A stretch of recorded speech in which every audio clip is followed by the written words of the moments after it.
Welcome in to the Back in Time podcast, episode 250. JD, we made it, man. We're here.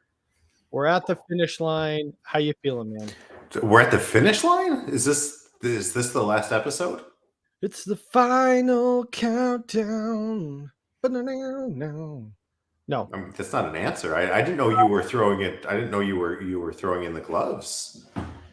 Well, if they don't fit, you must have quit. Hey, we joke all the time about you replacing me, but apparently I'm replacing you, and I've got the perfect person to do it. And he's in the chat. Come on in, Paranormal Pat. Possible. That's true. That's true. I can't deny it. No, on a serious note though, man, I'm excited. This is quite the milestone. Even though, we kind of had our own weird numbering system early on. We're probably closer to 350 than we are 250. Officially 250 in the book still feels like a pretty cool number, and we've been doing this quite a while. So, my tip of the cap to you, sir. I appreciate you being along for the ride the whole time, and I think we've got the perfect movie to kind of take us home with. We do, and this was an inspired idea by you. As usual. I'm sure, as usual, you thought it up on the toilet. As I normally do. Well, I mean, your best ideas come from the shitter. Let's be serious. I literally don't deny that. That is a true statement. And here we are. So, audience, thank you for supporting us, for being with us over this last many a year, this journey that we've gone on to discuss movies. Obviously, the inception of this all came from. Do we? They know what they know the movie. They know. They know. Sure, of course. They know. As we're going to get into this movie here in just a moment, I do want to just, thank all of our listeners, we're coming on 5 years. So, we've obviously had a lot of support along the way. So we thank you guys for that and continued support as well. So if you want to do that, best way is just to subscribe to the podcast and follow us on social media at Back in Time Pod. Facebook, Twitter, Instagram, all the usual suspects. But let's do this, JD. I want to jump into the movie, get into a little Back to the Future here. So before we do, I'll kind of give you the rundown. Back to the Future is a 1990 American science fiction Western film and the final installment to the Back to the Future trilogy. The film was directed by Robert Zemeckis and stars Michael J. Fox, Christopher Lloyd, Mary Steenburgen, Thomas F. Wilson, and Leah Thompson. The film continues immediately following Back to the Future Part 2, which came out in 1989. This would hit theaters just about 6 months later. And the film continues the adventures of Marty McFly, who discovers that his friend Dr. Emmett Brown is trapped in 1885 and was killed by Buford Mad Dog Tannen, as we find out, over a matter of $80. So, JD, we talked a little bit about this in the teaser trailer. The movie didn't do quite as well financially as the other movies did, but it did end up grossing $246 million worldwide. And as far as the critics goes, it was pretty much a huge success. Yeah, so audience, do check out the teaser trailer episode to get some more insights about Back to the Future Part 3, as Kyle forgot to say. Yes, that we are talking about now, because he's on the toilet right now and he's got a little number 2 on the brain. Ooh. Too soon? Nope. But no, I mean, so the way that we set it up is we've got a lot of content that we deliver to you all listeners, and if you're new, check that out. If you're Dave, hey man, good to see you. Yeah, for sure. And actually on our YouTube page, I've actually set up a Back to the Future collection of like all of the things that we've done. So if you want to hear all the different content, you can just jump on our page and check out the different episodes. So we've covered the So first movie, the second movie. We've had Casey Gaines on here, who's an author. We've had quite a few people come on to talk about movies that they were part of, like Adam Contrast from The Fastest DeLorean, part 1 and part 2. We had Bud Brussman, who was the producer for the Discovery show that happened just about a year ago, which was Expedition Back to the Future, which was really cool. And then, of course, JD, we got graced by the presence of Jeffrey Weissman, who plays George McFly in part 2 and part 3. So there's a ton of content. there is. I mean, and this is again near and dear to our hearts. So check it out. I mean, I get ripped on a lot by Bud, Yeah, but I sure kind of does. have it coming. Sure does. Yeah, I mean, to say you deserve it, a little bit of an understatement. Well, I mean, come on. Okay. Well, let's do this, man. I want to jump into the movie. We have a lot to cover. I've got a lot of really fun clips pulled out and geared up and ready to go. So let's begin with the classic Universal logo, which I love seeing in the movies. And I thought it was pretty cool that they kind of started with the original and then they moved into like present day Universal logo. I thought that was a nice touch. And I think that's something they were doing, just with the re-releases and stuff like that on Blu-rays, but I still thought it was pretty cool. And then the movie opens and we see it is Saturday, November 12th, 1955. And we are back to part 1. Marty's flooring the DeLorean to 88 miles per hour. Doc comes down from the clock tower, just barely connects the power to send Marty into the future. And as Doc yells in triumph, the music picks up. And Marty comes running down the middle of the road. And Marty tells him to relax. It's me, Doc. It's me. I'm back. I'm back from the future. Doc says, "Great Scott." And he just passes out on the cement. And we get our opening credits. So, JD, I mean, you texted me earlier, a little bit of deja vu here. You actually asked me, are you sure we haven't covered this before? We haven't, but we've covered it twice because we've seen it twice. So what do you think of the opening scene? It's good. I mean, it's super on point, and I think for me in rewatching this movie in our current year, really put an exclamation point on the fact that this is a trilogy. Yeah. This isn't just a Teenage Mutant Ninja Turtles Part 3. This is part of a longer story that's being told. For sure. For sure. So we move in the Doc's house. Side note here, I love this house. It's freaking amazing. Like, Doc clearly has some money, right? Oh yeah. I mean, as a kid, I guess I didn't notice that he like just absolutely lives in a mansion. Well, it's interesting, but we'll get into this later when we dive into his farm. But is that not the same property? It definitely could be. I never put 2 and 2 together, to be honest. Well, that's why you're number 2 on the toilet. Nice. Well, Now now who does number 2 work for? I also don't buy the idea that Marty could carry Doc into the house, but I digress. Anyway, Doc awakens from passing out, and it's howdy doody time. And he grabs his recorder. He starts talking about last night's experience, the events. He wants to log everything. And he starts saying that he thinks it's a dream. And then we actually see Marty kind of stand up in the background, start moving around, but Doc has no idea he's there. And he brings over some papers, which scares the crap out of him, and slips on a hoverboard, crashes into the. Initially, I thought it was a piano, but it sounded more like an organ. I don't know what he's got cooking in there. And Marty says he's back. He's back from the future. And he tells them that he's here, and it does make sense. And it feels like they're kind of cosplaying themselves here, joking about the timeline. And then Marty hands him a letter, and Doc reads it and finds out that he's been sent to 1885. And he's kind of fascinated by this idea of living in the Old West and being a blacksmith. And the letter ends by reading that the DeLorean has been buried in a mine and there will be replacement parts and instructions. And then once they get it, working there to fly Marty back to 1985 and destroy the time machine.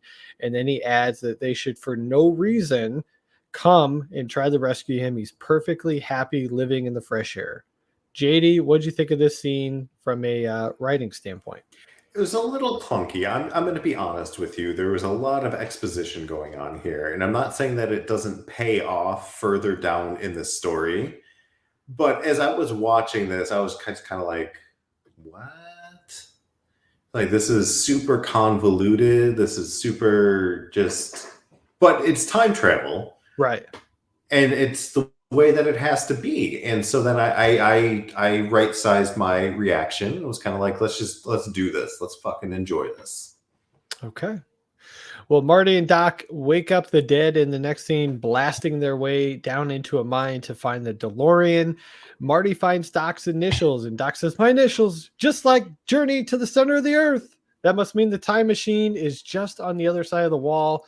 And they bust through, and Doc mentions it's been buried in here for over 70 years. And I have to say, JD, seeing the time machine buried like this, I thought this was a really cool shot for the movie. It was, and there's a lot of echoes that come later on that I think provide like this sort of like foil for this shot that we get to see. And we'll get to those. Yep, for sure. And they're about to leave after they've gotten the DeLorean out and head back to Doc's house when the dog finds a tombstone head, and Marty yells for Doc to come quick. And he says, "What is it, Marty? You look like you've seen a ghost." And Marty says, well, you're not far off. And on the stone, it says, died September 7th, 1885. It's only a week from when he wrote the letter to Marty.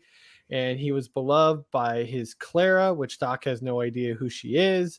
And then he states that he was shot in the back by Buford Tannen over a matter of $80. And Doc says, what kind of future do you call that? I love this. I love the way that the scene ends, JD, and Doc is always concerned about the future, and now he's pissed about his. Okay, so let's take a playbook from another podcast that you audience should all be listening to, Side Quest Podcast. It's also put it on there. What do you want your tombstone to say? What is Kyle Autry's, assuming you're not cremated? What do I want on my tombstone? Sausage and pepperoni, 400 degrees for about 22 minutes. I like it brown. Cut in the bits. You like it. And then when you turn it, that sausage, then it goes all the sides. Yeah. Classic JD with the mute button. But let's keep chucking along, man. So we learn a little bit about the background of Buford Tannen in the next scene. They're in the library. He was nicknamed Mad Dog on the account that he had a tendency to drool. And then we see the McFly family. Marty says, hey, that's a good looking guy. And points to like his twin. And then we see Doc next to the clock tower. He's posing. And that leads us to Marty coming out dressed like a cowboy and looking more like Macho Man Randy Savage than he is Clint Eastwood, in my opinion. But JD, let's get to our first clip as Marty heads to 1885, and he's going to encounter some Indians. Here we go. My vehicle directly toward that screen, accelerated 88 miles an hour. Wait a minute, Doc. If I drive straight towards the screen, I'm going to crash into those Indians.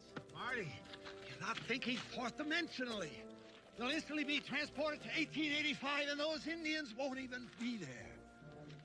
Right. Well, good luck for both of our sakes. See you in the future. You mean the past? Exactly. Let me sail, Marty!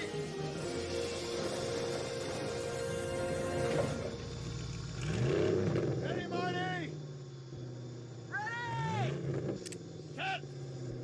I owe silver.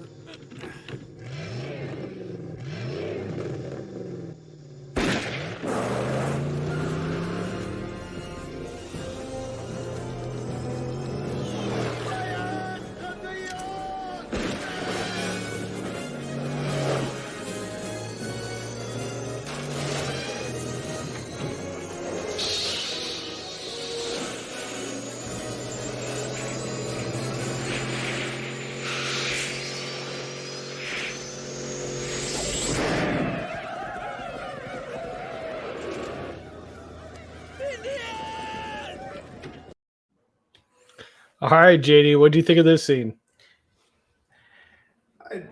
My initial response is this appropriate in 2022? I mean, not to be overly sensitive because, audience, They are in 1885. than myself and maybe to an extent Kyle, but when it comes, and you get my drift. But I think that like watching this movie in 2022, you can't help but think like the little cringe. To be fair, I mean, I'm talking for the audience. Tell me if I'm wrong. Am I being overly sensitive? Am I afraid of being canceled? Yes. Sure you are. Sure you are. Now, in Marty's defense, he does also see the cavalry next too. So it's not just Indians. Oh shit, it's the cavalry. But you can't be racist against white people, Kyle. Sure can. Sure can. But let's keep going. So Marty avoids the Indians here by backing into the bear cave, and then he makes his way eventually out of there, being chased out by a bear. Although we find out the DeLorean's been damaged by one of the bow and arrows, so not sure what's going to happen there, but we've definitely got a leak. So as he avoids the bear, runs up the hill, he trips, falls down a hill, and knocks himself out, and he awakens to the sound of his mother's voice in a classic Leah Thompson line of, "Oh, there. Now you've been asleep for 6 hours." And Marty says he had a dream that he was in the Old West and he was being chased by Indians. And the voice says, "Well, you're safe and sound on the McFly farm in 1885. And he's like, "McFly farm? You're my, who are you?" And the name's Maggie McFly, and that's the Mrs. Maggie McFly. And don't you be forgetting the Mrs. Marty says that his name is Clint Eastwood. JD, I love these scenes. We got to talk about Leah Thompson here real quick, and then we could talk about the scene. But I feel like in every movie she has like a really cool like transformation from one character to the other, and now we get Miss Maggie McFly in the Old West. Do you have a favorite of her when she transforms? I do like. I like this. I like her, like her accent and her the way that she holds herself is kind of really neat. I do like future her, where she's kind of like down on her luck. I think she plays that part really well. Okay. Very nice. Yeah, I agree. I think the Back to the Future 2 part is my favorite. So now as far as the scene goes, this has happened in every Back to the Future movie. Marty gets knocked out, he wakes up, they're there, you're safe and sound, and then we get a little bit more plot. And then of course he's going to meet his would this be his grandpa then, or his uncle Seamus?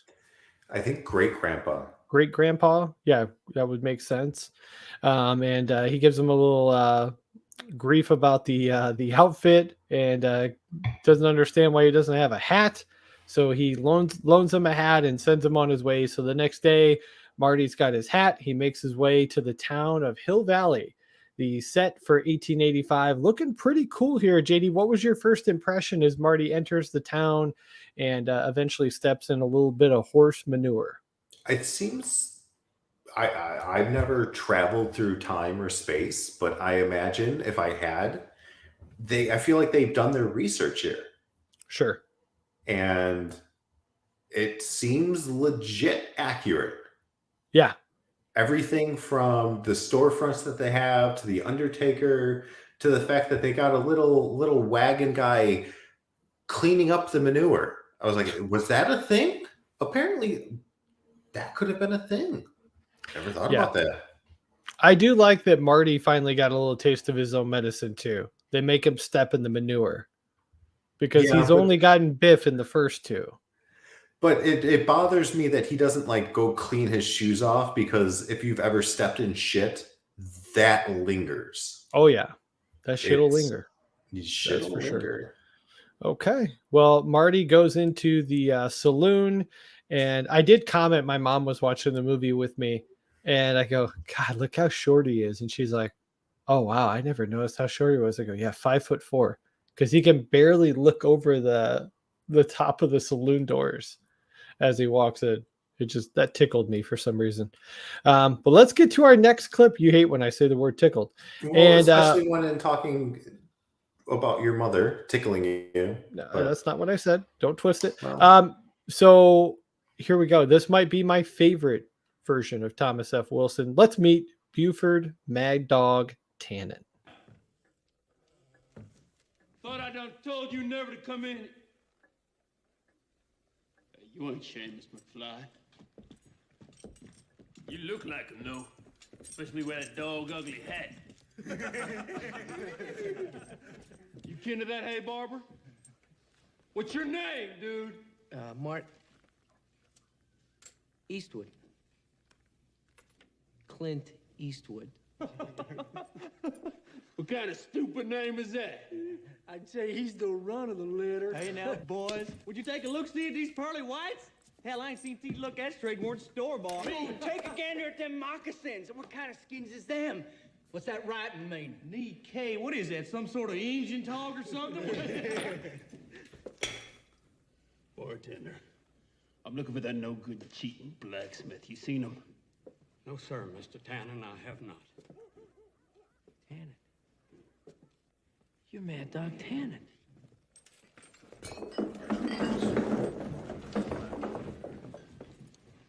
Mad Dog. I hate that name. I hate it. You hear? Nobody calls me Mad Dog. Especially not some duded up, egg-sucking gutter trash. Ah! Dad! Come on! Come on, run! You can dance better than that!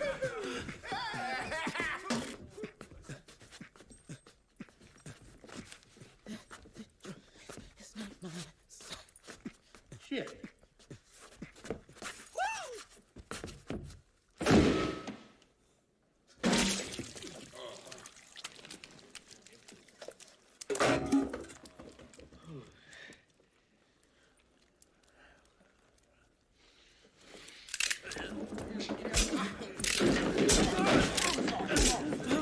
You better run, squirrel.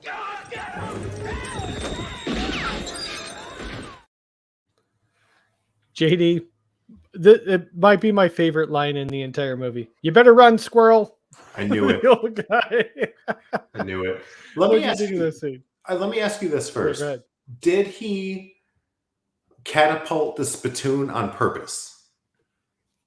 I think he did. I think that's what he was trying for. He was hoping it was going to go on him. It seems like it, but then he kind of makes that face of where he's kind of like, shit, what did I just do? Yeah.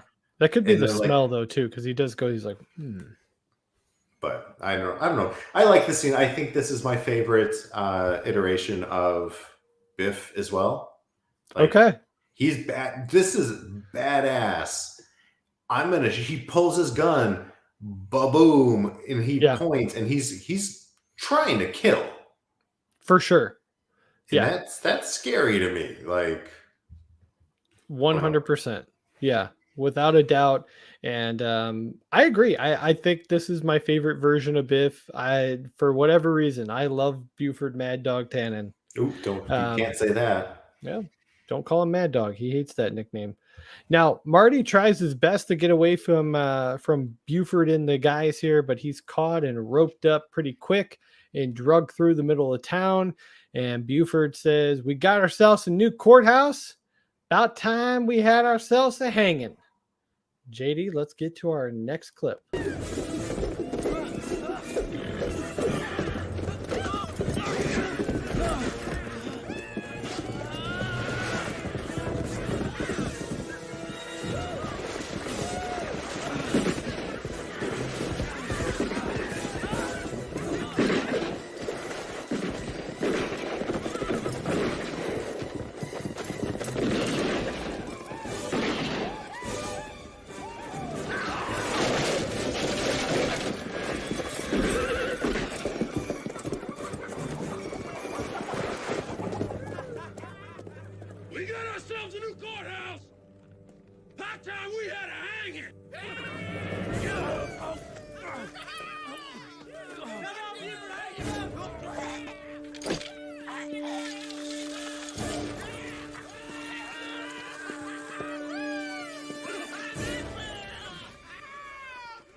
shoot the fleas off a dog's back at 500 yards, Stanton, and it's pointed straight at your head.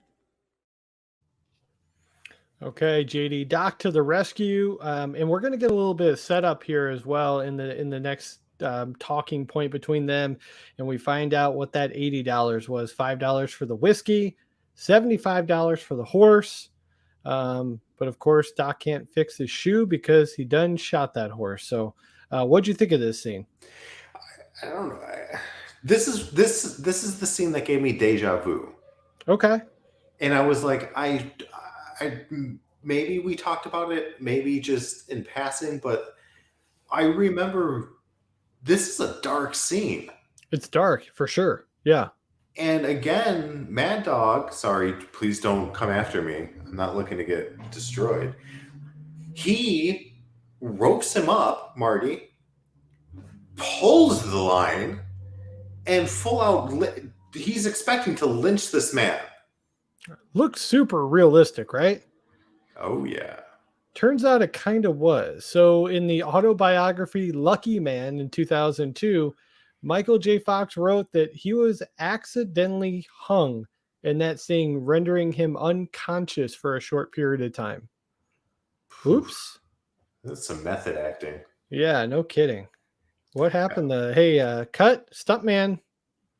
Come on in. Yeah, Alec Baldwin needs to stop taking pages out of that playbook. Yeesh. Okay. Well, Doc tells Marty to, that was the wrong movie. Dottie Henson? Okay. There's no crying in baseball. Now, Doc tells Marty he gave him explicit instructions not to come here. And then he wants to know what idiot dressed him like that. And Marty's like, you did. So we get back to Doc's place, and the mayor comes by for a visit. And he's like, hey, remember that teacher you said you'd take around the community, introduce to everybody? He's like, oh, yeah. Well, her name's Clara Clayton. And Doc's like, uh-oh, there's Clara. But Doc thinks it's crazy that he could fall in love at first sight. And then we find out that the part of the DeLorean that needs to be fixed won't be invented for years. So Marty wants to know what they're going to do. And we cut to Doc and Marty being pulled by horses and finding out that they're not even close to 88 miles per hour. The best they're getting up to is about 24. So back at Doc's place again, they pour some hard alcohol into the fuel tank, hoping that might get the job done, but it ends up blowing out the back and destroying the fuel line. And Doc says that'll take him a month to fix. And we do get a light bulb moment here, though. Doc's trying to think of where they can find something, maybe something to push them, and a train horn blows.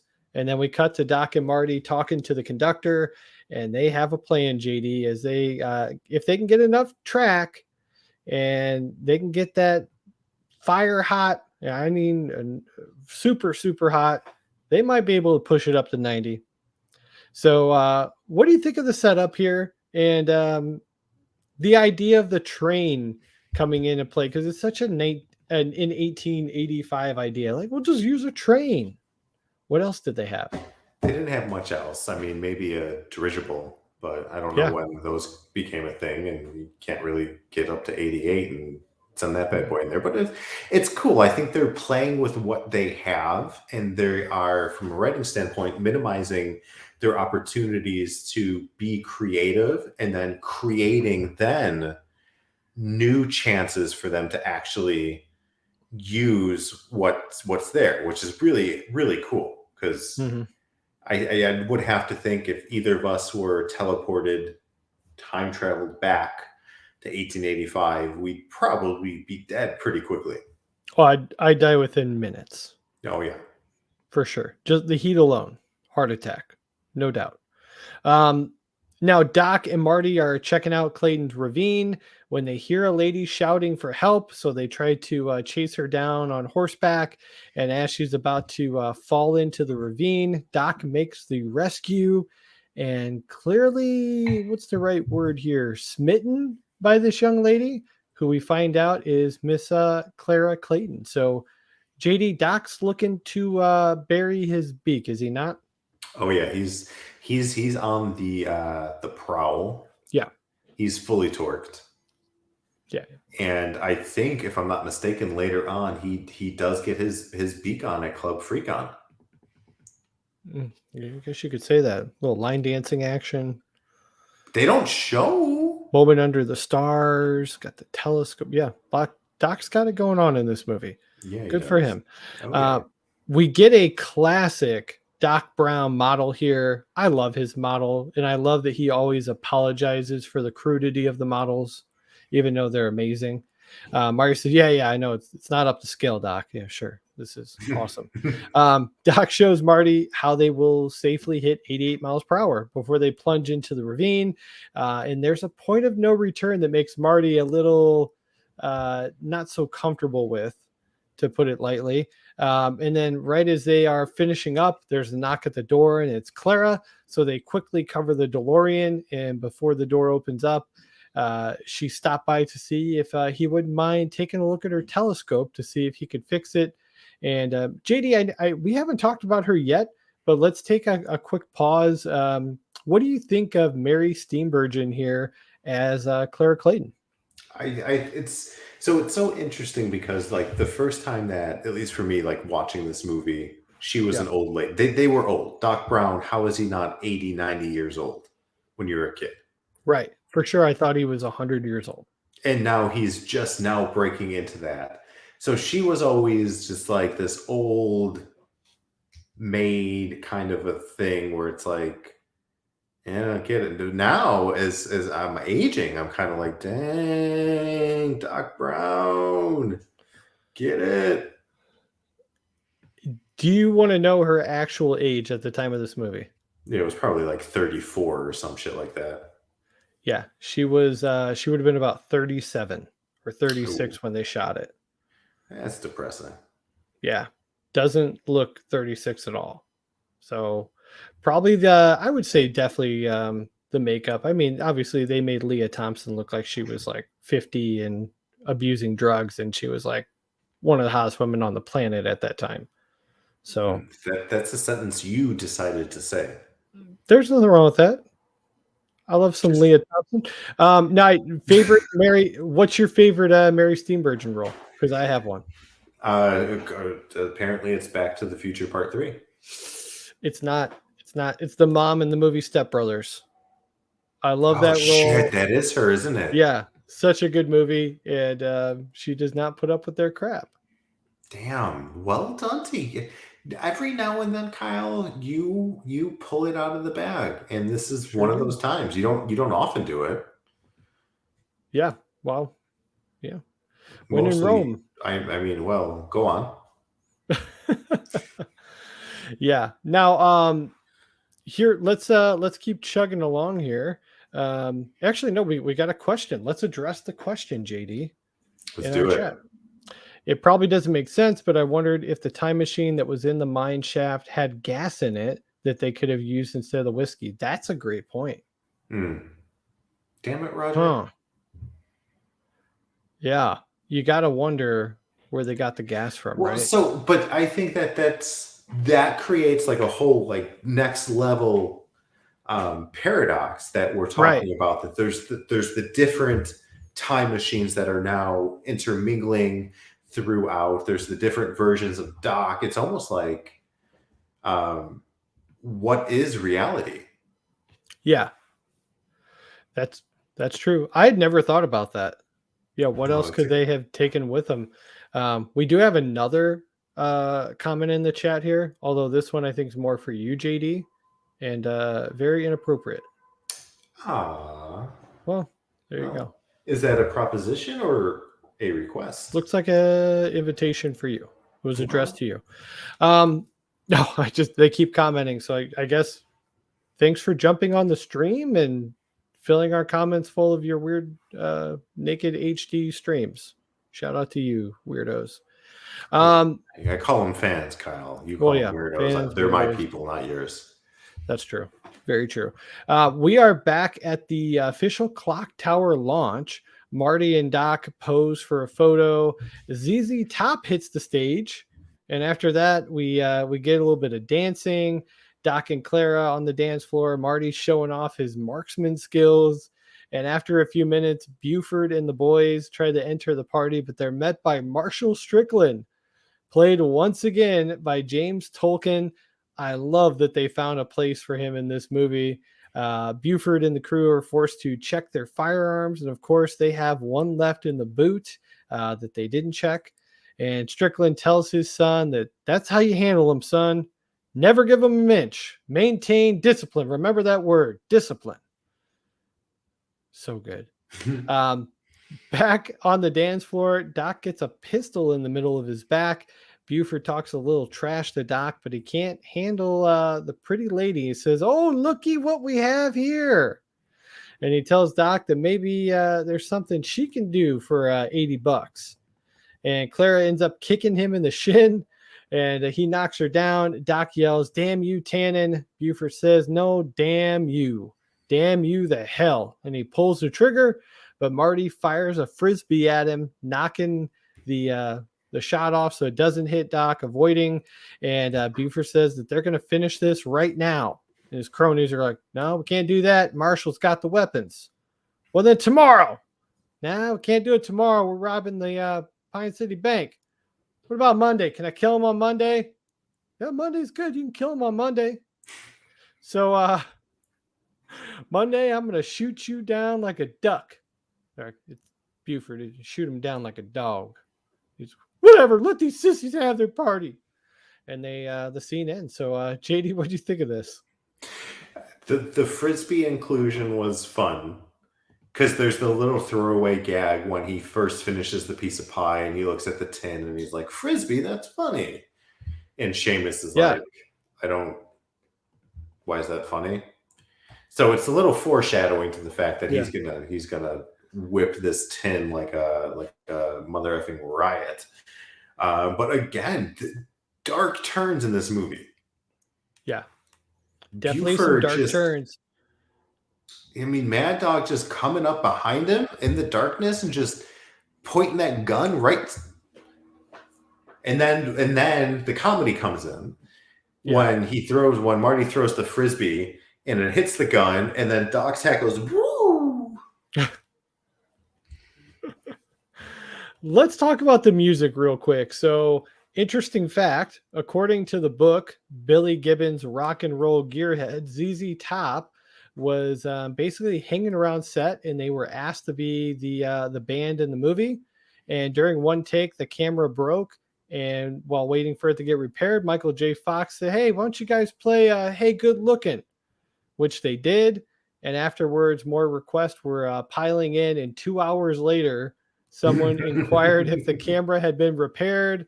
And Zemeckis said, "Yeah, it's been fixed for a long time. I just didn't want to stop the party." Nice. So that's a cool I thought story. that was pretty cool. Yeah, that's memories. But let's talk about the music of Back to the Future 3.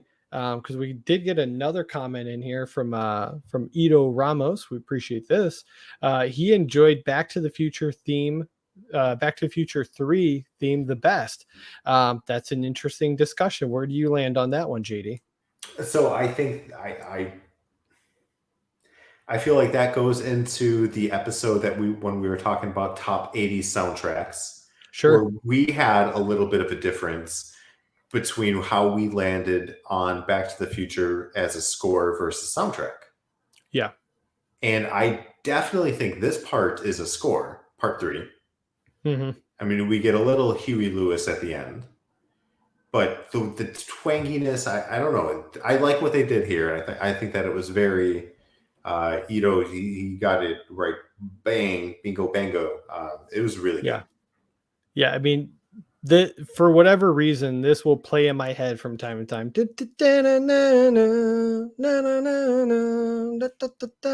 Just, it's got like a cool little ring to it.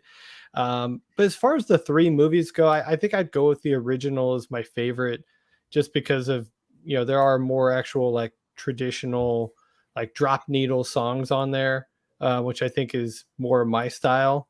But I mean, what can you say? I mean, the man behind the music here is one of the best.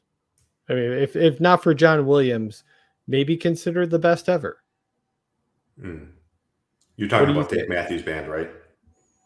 Oh my gosh, I love some Dave Matthews Band. Do you really? Oh, I sure do. I would have. Crash into me. Okay, now you're just fucking with me. I love Dave Matthews. Deep cuts only. I see. I don't listen to him enough where I can be like, oh, deep cuts. But I know enough, enough of his songs where I have a real appreciation for what he does. Very, That's very so talented. Interesting. I would actually, that I should put that on my list of things to do, is just to play like his latest album from just start to finish. I would love to do that. I never would have guessed you for all these years that we've known each other. But it makes sense. I mean, you love Dashboard. I love Lamp. You love Butt. That's not a movie quote. That's just a reality. Okay. Let's All go. right. But yeah, as you say- shout out to Alan Silvestri, who was the man behind the music, though. Fantastic in all three movies. Let's keep chugging along. Let's as chug you it, keep chug it. saying. Doc and Clara are checking out the newly fixed telescope in the next scene. Doc is definitely falling in love. She's asking him questions about the future, like, do you ever think we'll visit the moon or go to outer space? He's like, oh yeah, no, we're gonna go in about 80 years. And he explains that they'll go in like a capsule, and he kind of, they bond over their love of Jules Verne. And he says that he's never met a woman like her before. And she's like, I've never met a man like you before. And it's a goo goo gaga. The next morning, Doc has his gadgets going. Couple eggs on the skillet. Toast comes out of the toaster. Well, makeshift toaster. Some bacon slices hit another skillet. And is that not the coolest thing possible? Like, I wish I had that in my house right now. We have to do it one day, but what Wayne Zelinsky does in Honey, I Shrunk the Kids is also equally as cool. Yep. Also the Goonies scene when That's Chunk a good has to point. get into the house. We top 5 episode of best gadget scenes. I love it. Yeah. I fucking love it. Okay, there we go. Future episode. So Marty wakes up out of bed. He starts doing his best Clint Eastwood impression in the mirror. Doc is nowhere to be found. Where could Doc be? Now we go downtown. Well, not really downtown, but in the town, and everybody's being super nice to Marty. And I think it's because they all think he's about to get killed by Buford, or that he may kill Buford, and they might win a little money off of that. But I love the tailor who tries to get him fitted for a suit and then goes back and measures him later. And Marty's like, hey, man, I told you I don't want a suit. And he's like, oh, no, this is for your coffin. Doc, he runs in the dock, and Doc warns him about his short temper and mentions that it will affect his future, but he won't tell him what happens. So not a whole lot going on in this scene, JD, but anything you want to add before we move along? Yeah, so I echo the part with the Undertaker. He's just sizing him up. That's just so funny. I think that guy's in like 3 scenes total, but his delivery is just fantastic. Yes, absolutely. We are at the railroad track later that night. Doc admits to being in love with Clara, and Marty reasons with him to use logic and to think about what's right. Doc wants to tell her goodbye, but Marty says she won't understand. And he's like, hell, I'm with you, and I don't understand it. And Marty suggests maybe taking her with them in the future. And Doc's like, take her with? No, I can't. I'm always telling you about not messing with the space-time continuum, and I got to listen to my own advice. We're going to go back to 1985. He says that they will destroy the time machine, and when they get back, and time traveling is just too painful. He decides to go tell Clara the truth anyway after Marty falls asleep. Not a man of his word. And as Marty expected, she doesn't understand. She calls him a liar. She smacks him across the face, which, by the way, could have been in our top 5 slaps episode. Great slap. And she says she's heard some whoppers in her day, but all you had to do is say, I don't love you and I don't want to see you anymore. And at least that would have been respectable. She slams the door in his face, and Doc just says, well, that's not the truth. So JD, he was warmed. Did he deserve the slap though? I don't I can go either way. Yeah, I mean that was bold, but also it's 1885. Bold move, Cotton. I don't know why you one hell of a bumpkin. Yeah, the No, ocean. I mean I get why they did it from like a storytelling standpoint to really just establish how strong of a female character that she is. Yeah. But again, having been born 100 years after that slap and witnessing new slaps in my lifetime, I don't know that it was warranted. Okay. Well, Doc enters the bar after leaving Clara's, and the bartender wants to know if he wants the usual. And Doc says, no, I'm going to need something stronger. Whiskey. Bartender's like, oh, you remember what happened last time? Doc's like, nope, I want the whiskey. He's like, all right, I ain't your papa. So it's the next morning. Marty wakes up by the fire. Doc is nowhere to be found. So he heads to town to try and find him. We cut to Buford, who's up and moving, and he says he's hungry. Is that where that phrase came from? Was that invented by Mad Dog Tannen?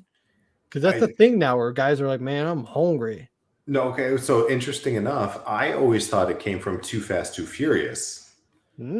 Because there's like 3 or 4 scenes when, if you recall, when they're like Tyrese is like, "Oh, we hungry." Yep. But they're all wrong. It's all Buford. Mad Dog Tannen. I love this. I didn't even pick up on that. So okay.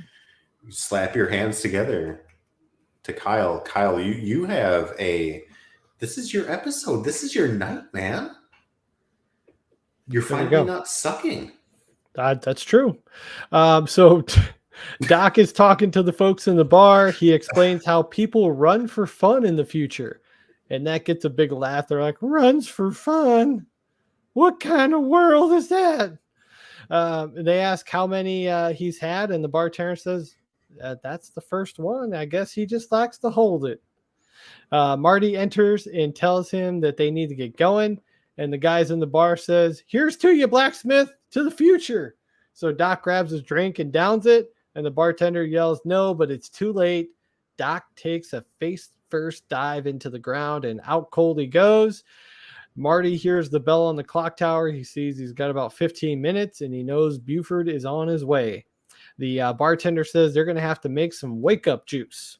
Marty gets the little funnel and pours the drink down his throat. Doc screams, runs out, dunks his head in the bucket of water, which I'm pretty sure is a horse trough. And they had to carry him back in. The bartender says, well, it's been another 10 minutes before he actually wakes up from this. I love that there's a line from Marty in here that I think it's kind of a throwaway line, but it's a reference to the first movie. Actually, the first 2 movies where he goes, God, why do we always have to cut it so close with these things? Yeah, that's a good point to bring up. But I think, I don't know, wake up juice kind of looks like it might taste good. You would definitely drink some wake up juice. I have no doubt. That's the nicest thing I've said to you in a while. It's been a while, and yeah, no, wake up juice. And I would hope that my reaction would be to go face first into a trough of horse water. Well, you'd go face first into something. I have no doubt. Seamus enters, and he comes in there like, Seamus, what are you doing in here? He's like, I don't know. It's like my future has something to do with it. So I just felt I should be here. And they're like, okay, well, welcome, weirdo. Sucky hat.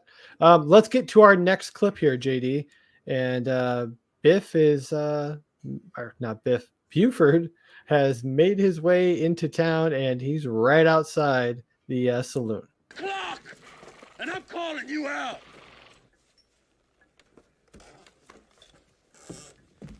It's not 8 o'clock yet! It is by my watch!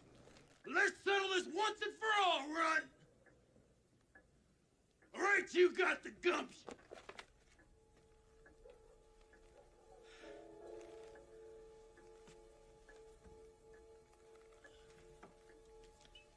Listen. I'm not really feeling up to this today. So I'm gonna have to forfeit. Forfeit? Forfeit? What's that mean? It means that you win without a fight. Without shooting? You can't do that. Hey, you can't do that! You know what I think? I think you ain't nothing but a gutless yellow turd. And I'm giving you to the count of 10 to come out here and prove I'm wrong. 1. Doc, come on, sober up, buddy. Let's go. 2. Come on. You better get out there, son. I got $20 gold bet on you, so don't let me down. 3. I got $30 gold bet again you, so don't let me down. 4. You better face up to it, son, because if you don't go out there... What? 5. What if I don't go out there? You're a coward. 6. And you'll be branded a coward for the rest of your days. So let's hit a pause right there because our stream got taken down momentarily because of the the rules of YouTube. Now, JD, as this scene comes to a conclusion, it ends with Marty saying, "He's an asshole." What do you think of this? It's fun. I like the way, from at least from like a writing standpoint, the way that we have the ticking time bomb. You got to the count of 10. Right. And it's counting down, and it's like every second that passes, it's more tense, and there's more stress, and is reacting, and then the crowd is just egging him on, and it's just, I don't know, it's good, and you wonder, how is he going to get out of this? You really wonder. Yeah, absolutely. And the one thing that kind of cracked me up about this scene, and it's really like a master class, I think, in how you score a movie, is there's that like real tense music in the background. It's like, and then when they say something that Buford doesn't understand, the music stops. And he's like, "Can he do that?" They're like, "Yeah." He's like, "Well, you're just a gutless yellow turd," and he just goes back to insulting him, and then the music picks back up. But just the way that it stops so that he can like get that comedy bit in there just kills me.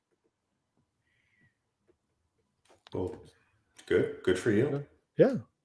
I'm trying to waste time because we are not live. This sucks. Hopefully we didn't get taken down permanently. Let me see.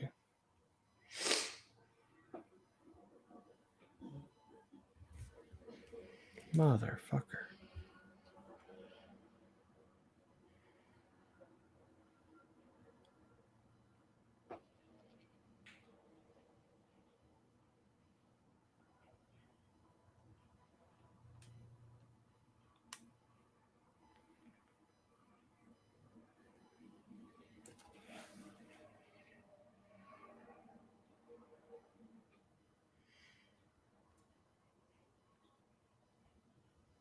Are we done? No, we're not done. Give me a minute. All right, I'm gonna pee. Yeah, take a piss. Oh, we're back, by the way. Well, our bad. We played a video too long on YouTube. They took us down. JD's taking a little bit of a bathroom break. But if you're listening to this on the podcast the next day, you'll never hear it because I'm cutting it out. So, Pat, how you doing, buddy? Should have just had you jump on the stream, dude. Good stuff. I need to text you, by the way. I haven't talked to you in like a month. Too long.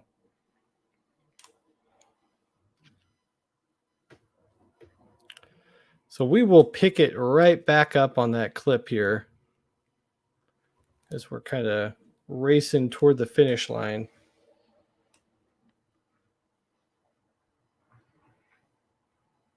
JD must have had a lot to drink.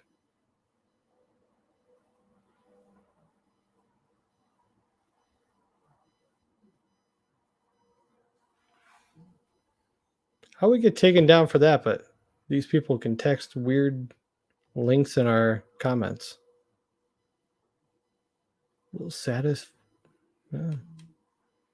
It's worth a click.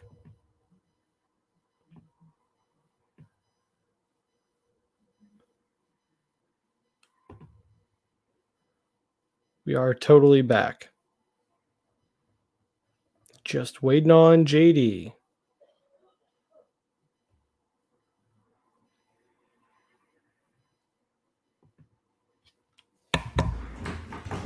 We're back live, JD.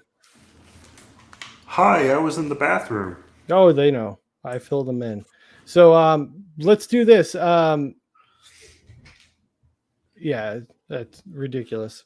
Yeah, Pat commented. He's watched people stream way more than what we did, and we got taken down. Crazy. It was like 40 seconds. Yeah. Insane. Anyway, let's pick right up from the end of that clip so I can kind of cut into that on the editing side here. So JD, the scene ends with Marty saying he's an asshole. What'd you think of this scene as Marty announces a forfeit? Yeah, it's everything that we've talked about with Mad Dog and his like inability to comprehend, and it's just, and he is just an asshole, and he's deserving a mouthful of shit. Yeah, and God willing, he'll get it. We'll see.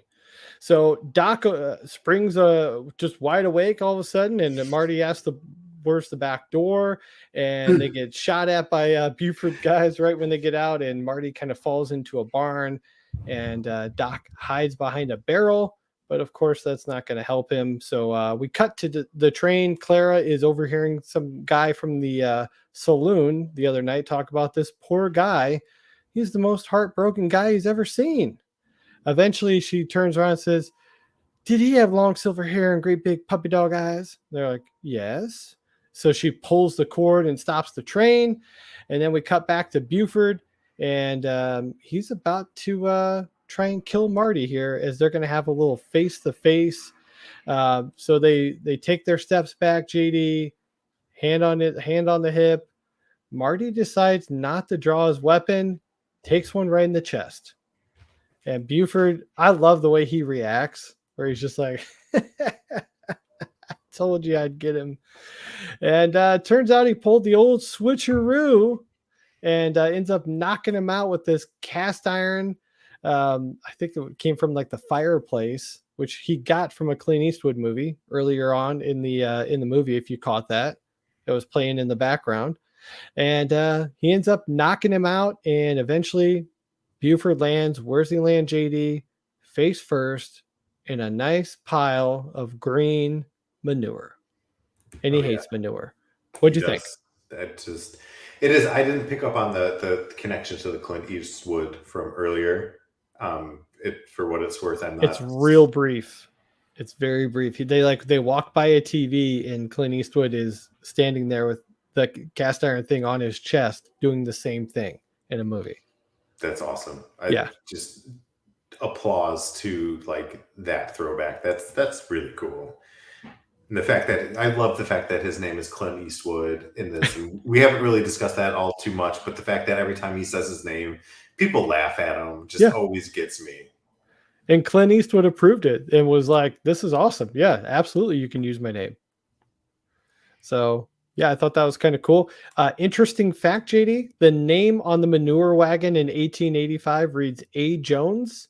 And Back to the Future Part 1, the name on the manure truck that Biff runs into in 1955, read D. Jones. Kept it in the family. Hey, when shit gets shitty, keep it in the family. There you go. And I in this part, I know you hate this word, but this part tickled me the most. The sheriff that comes up right after he's been laying in the manure, and he's like, get him out of that shit. That killed me for some reason. It didn't kill you, it tickled you. It tickled me. And then Buford saying, I hate manure, when he's asked about the robbery. I was just like, yes, it's not a movie without him saying that. And I love it. I've got no complaints, and none. I think we're chugging towards the final stretch here. Okay, we are, and I have another clip. Although I'm going to have to kind of speed through it because I don't want us to get shut down again. So I'll do as much explaining as I can. We'll get to the clip. So Clara enters Emmett's place to find the model time machine car, which she holds up and reads time machine. Oh, interesting. And then she's definitely starting to buy into it now. And then we cut to Marty and Doc as they race towards the train on horseback, eventually catching up and boarding the train. We see them running on top as they make their way to the conductor area, cockpit, whatever you call it on a train. And I love the line where they're like, is this a holdup? And Doc's like, science experiment. So they stop the train, they switch the tracks, they make them disconnect the other cars, and Marty and Doc take off. And Doc pulls the horn and smiles and looks back at Marty. He's like, I always wanted to do that. And then they arrive to the DeLorean and stop just behind it. Marty gets out, grabs Doc's special burn logs. JD, don't easy. I know what you're thinking. I mentioned the word log. Not that you'd have a log. I'm just Christmas vacation. Doc says that this will make the wood burn faster and make the train go faster as well. And then Marty jumps into the DeLorean, Doc's in the train, and they are off. In the distance, we see Clara starting to catch up to them on the horse, but they do not notice her. Eventually, she does get onto the back of the train. She's yelling for Emmett, but he can't hear her. And we get to the point of no return, and that's when another log blows. And now I think they're up to like easy. Now they're up to like 50 miles per hour. Clara's hanging on by a thread, and Doc's about to jump into the DeLorean and close the door and probably be dead to the world. And that's when she pulls the old train horn, and he like turns around and he's like, Clara! So he turns around and goes back to her, and that's where we're going to pick up here. So let's take it.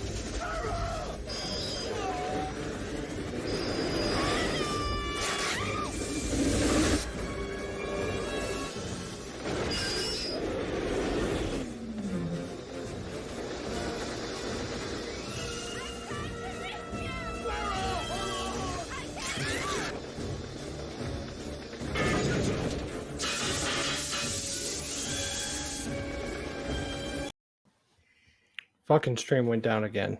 20 seconds. It's insane. Crazy. Right. Let's just, yeah. I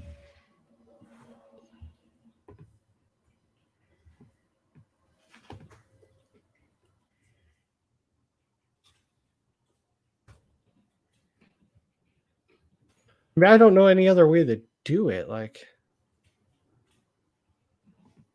I guess if there's not really a layout where you can put the video in the middle or something.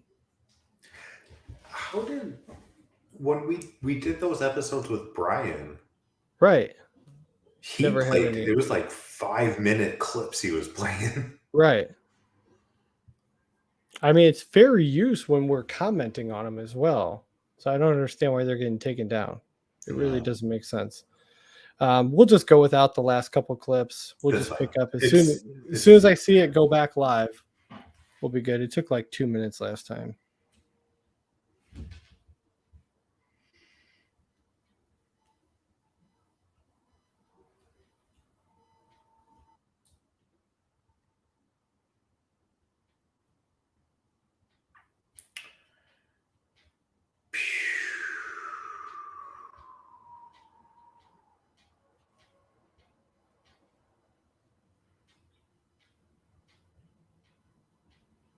We got another comment from the weirdos. Hey, love the fuck? We're in. Smiley face, squirt, disgusting, thumbs up, hearts. Seems normal. I mean, I'm in. Just saying. We're down to one watcher now. Now we're losing our audience because they're sick of it. That's fuck, man. Here we go. We're live.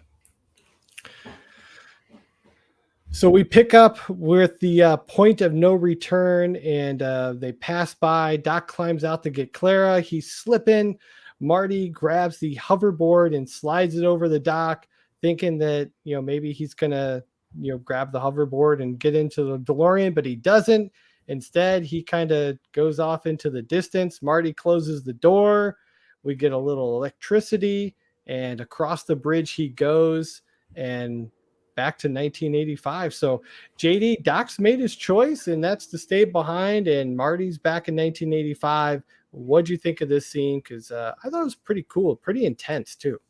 It was. And so kind of in watching this movie again, in our current state of age, it really made me like think about the comparisons with Marty and Doc to like an Indiana Jones level adventure kind of a movie.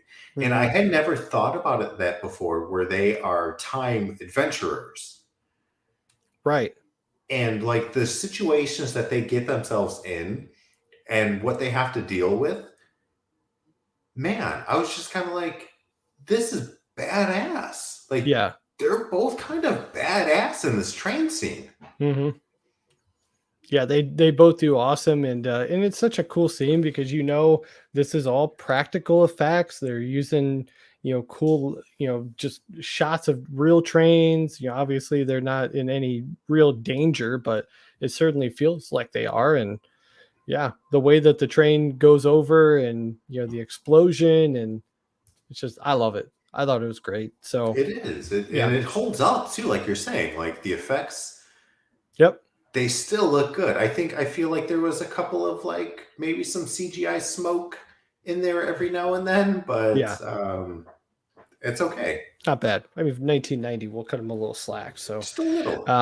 Now we're back in 1985. Marty is on the tracks. Cars are watching him as he kind of rolls to a stop, and then we hear a train horn, and he looks up and he's like, tries to unbuckle and barely jumps out of the time machine right before it gets completely eviscerated into hundreds of pieces. And JD, if you go back to our expedition episode, we talked about this with Bud Brutzman, how they actually went back and they gathered up the pieces and eventually rebuilt that time machine, but it was a piece of crap because it had been run over by a train. That actually happened. So now Marty runs back to his home, and he sees there's a bottle of wax on his truck, so he grabs it, and Biff pops up and says, "Hey, watch it, butthead." I mean, oh, hey, Marty, sorry about that. Just about to put on a second coat. And then the family starts coming out of the house, and we see his brother, his sister, his mom and dad, and from a far distance with no lines at all, his dad, poor Jeffrey Weissman. Just in makeup all day long, just like, "Oh, hey, son." Yeah, and they even cut that out. Marty takes his truck and goes to pick up Jennifer, who's still on the bench where he last left her in Back to the Future 2. And then Marty, who pulls up into the neighborhood, mentions to Jennifer as they're driving, "Hey, this is where we're going to live." And she's like, "Hey, that wasn't a dream, was it?" And then Needles pulls up alongside him. And before he can say anything, Needles, he's like, "Hey, man, you want to race or are you chicken?" And he's like, "Buckle up." Now you think he's about to do it again. And instead, he decides to throw it in reverse, JD, and he would have hit a Rolls Royce. And he's like, "Hey, I wasn't going to race him. What do you think? I'm an idiot?" Jennifer opens up the fax that was in her pocket that said, "You're fired," and it's now blank, and the future is forever changed. And we get to our last scene. But before we do, JD, what'd you think of this? Marty's finally learned his lesson. It's I think very earned. Yeah. Shout out there, Pat. Oh, Pat. Dr. Satan. No, but seriously, it's because you learn about Seamus's brother that had a hot head, and he got his he got shanked or some shit like that, and just he's gone. That didn't need to happen. And Marty sort of gets this like level of realization that like, holy shit, I'm kind of he is a runt, he is a pipsqueak. Yeah. And he plays bigger than he should ever be. He's a complete Joe Little. Good reference. Hi, Joe. Your shoes, is that your sock size or your last name? Oops. So it's cool. It's just kind of like it's the maturity that he needs to gain for this trilogy to end. Yeah. Such a good point. So we get to the final scene here. They walk up to the now destroyed DeLorean and they just start kind of going through some of the pieces. Marty's picking a few things up, and that's when we hear the crossing gates coming down, and they're like kind of looking there. Like, I don't hear another train. It's like, and out comes the yeah, sorry about that. Not a great impression, but it's the Emmett L. Brown train, the time machine train, and it comes down, and Marty's excited to see his old friend, and Doc just kind of gives him a little bit of wisdom, and it introduces him to the family. Jules Verne, I love that he names this kid after his favorite author. And then the ending of the movie is really how we kind of ended every single episode for like the first year of our podcast, and that's Doc saying, Jennifer says, I had this note, and I had writing on it, and now it's erased. And Doc says, that's because your future hasn't been written yet. Your future's whatever you make it, so make it a good one. And that's how the movie ends. The train turns around, rams toward the screen, and we get our credits. I love the ending of the movie. I love the line from Doc Brown to end it. I think that's the perfect way to end the trilogy. Is the future is whatever you want to make it a good one. What'd you think? Yeah, no, I agree. And it was, I don't know, I think it's so good. It's just so good. It's so good. And it's so much fun. And the point that maybe that I want to ask to you is Doc Brown now immortal? I kind of think he is. I feel I didn't, time travel movies are very ooey gooey. There's like, it doesn't, well, I don't know if it exists. Maybe it does exist and we just don't know about it yet. But, maybe we're the first two time travelers that will, I don't know, but like, how can he have gone from where he was to where they are and where he's going at the age that he is with the technology that exists? I don't know. I love it. It's a quantum question, and I love it. Yeah. It does feel like he's immortal to me, but we'll never know. We never got another chapter. I wish the cartoon series would have dove deeper into it, but it didn't last very long. Maybe at some point they could reinvent it that way, because if you just needed a voice, man, what's his name from Dodgeball? Gosh, I can't remember his name. Vince Vaughn. No. The short one. Justin Long. Something. Justin Long does an amazing Michael J. Fox impression. Sounds exactly like him. So if they just needed somebody to like voice that character, 100% Justin Long. Well, and we know that they're listening. Right. They're definitely listening. Bob, we know you guys don't want to make another movie, but come on.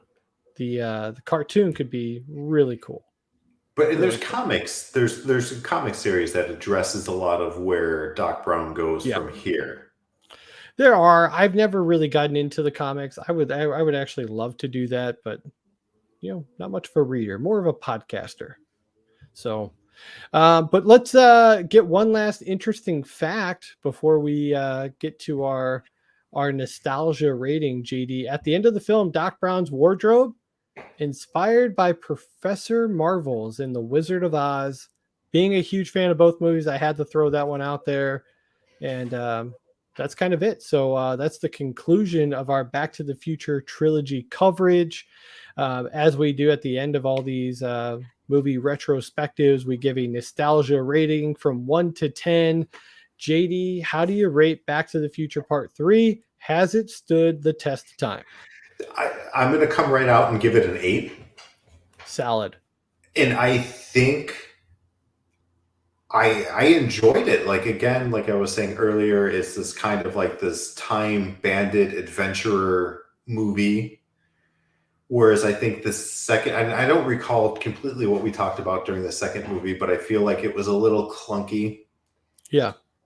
And maybe overreaching, but this Mhm. it stands alone. If you've never seen a Back to the Future movie, you can watch this and appreciate what it is, and then it'll make you want to go back and watch the first two and then catch everything that you don't understand. Yeah. But it definitely it holds up, and I enjoyed watching it. I thought it was Okay. effing awesome. Well, the first two movies, I would give my Billy Bob rating a 10, a fucking 10. But as Tweeter would give it, I'd give it a 9.5, and I still got wood. So I think this is solid. I love the movie. To me, the fact that they went to the Old West, there's so much comedy thrown in here. There's so many little Easter eggs throughout where if you're a fan of the series and you love these characters, you're going to love this movie. And yeah, we're getting some ratings coming in here as well. We got a 10 from Ito Ramos, which I think is, I don't know if this is Paranormal Pat or if this is Paranormal Pat or if he's on two different accounts. I don't know what to tell you, but I feel like he's on two. I could be wrong. But in any event, yeah, 10 from Ito. And yeah, if anybody else has a rating they want to throw out there, I'd love to know that too. But to me, yeah, I mean, this movie stands up, and I watch this every year. I watch all three of them every single year. Usually I start with the first one. I just go 1, 2, 3, and then I wait about 6 months and I repeat. It's like wash, repeat. And then in between I start watching, commentaries and yeah. So anyway, let's talk about our next episode, JD. So we're going to be back in about a week. We will have the kickoff to June. We haven't talked about it at all. Is there anything that you have in mind for June? Anything you want to tease before we get out of here? I don't know if you're putting me on or if you're putting me on a platter. Maybe you should go first. Let's do this. A little music. In a world far away. No, I don't like that background music. That doesn't work. I don't really have anything in mind. My only thought, and I know you're going to shoot it down right away because I know you don't like the movie. Jurassic Park is coming out this month. We haven't done Jurassic Park 3. Maybe we finish that trilogy as well. The other option is there's a little movie coming out on Friday called Top Gun. We've never covered the first Top Gun. So is it time to go to the danger zone and talk a little Top Gun? It might be. I think that we need to save this conversation for the June shooting the manure. Okay. Because I've got many opinions. Okay. And we've held Naked HD XYZ. Hey, I'm waiting for you. 18 plus dating. Lips. Thumbs up. Thumbs up. Thumbs up. Thumbs up. Too many thumbs up. Smiley face. Thumbs up. Lick. Where? Yeah. I don't know. Put a link in there. I'm trying to get on their cam. I don't know. Whatever. I mean, I had like a credit card ready to go, but whatever. Well, do your thing. It's the corporate account. Yeah. Anyway, thank you guys for listening to another episode of the Back in Time podcast. 250 episodes. Maybe 250 more coming. Who knows? Thank you guys for all the support. You can subscribe on all the major platforms. We are on Apple Podcasts, Spotify, Apple Music. Anywhere you listen to podcasts, we're probably on there. If you're listening on YouTube right here, hit that subscribe button, turn on the bell notifications. I'm going to figure out a way that we can play clips for more than 30 seconds without getting shut off. There's got to be a way. If there's a will, there's a way. We'll figure it out. And we'll be back in about a week with another live stream right here. So catch it here first and check us out. So thank you guys for listening and enjoy the rest of the evening. See ya. Bye. That's it.